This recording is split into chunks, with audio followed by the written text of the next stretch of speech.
Brita Fernandez Schmidt is from the Women for Women charity, joins us now from central London. Thank you for joining us on Sky News this afternoon. It's almost unbelievable that something like this could happen to these two young girls. Thoughts very much with the family.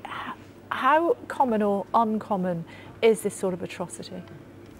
Yeah, Kay, it's absolutely horrendous. I actually can't believe it. And that's not because we haven't heard similar stories before, but that is because every case should shake us to the ground. You know, it is not acceptable that this is happening to young girls, to women, like the woman who was stoned in Pakistan. The reality is that statistics vary between 1 in 3 and 1 in 4 women worldwide will experience violence against them at one point in their lives, which is why the World Health Organization is calling this a health pandemic. But more than that, this is a fundamental violation of international human rights standards and also national and local laws that exist and are in place to protect women from violence. As you say, Brita, it is against the law. It is illegal, this sort of behaviour. We saw what happened in Pakistan as well when the lady who was pregnant, 5 months pregnant, was stoned to death with half bricks in front of a courthouse in a cosmopolitan city in Pakistan. Behaviour that is illegal. So what are the authorities doing? How can they allow this to happen? How can they allow it to happen? What Women for Women International, the organization that I represent, has learned over the last 20 years is that action needs to be taken at a number of different levels. Laws exist in many of the countries, Pakistan, Iraq, Afghanistan, some of the countries where Women for Women International works.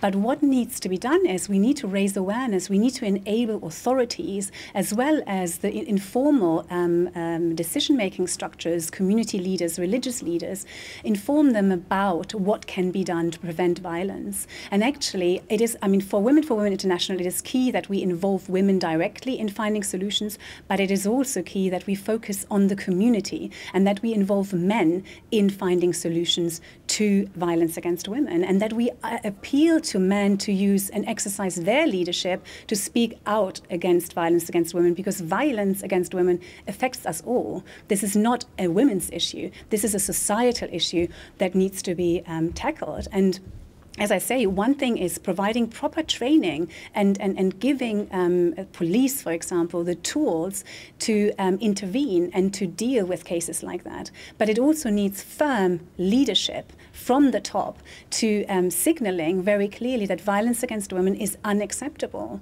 And as such, I have to say, I really welcome the forthcoming within, the week after next, there'll be a global summit addressing sexual violence in conflict here in the UK, under the leadership of William Hague and Angelina Jolie, but it will bring together countries from all over the world to really put the issue of sexual violence on the agenda within the wider framework of violence against women. And I think that is really important, leadership and firm measures, as well as working at the community level and involving men and women.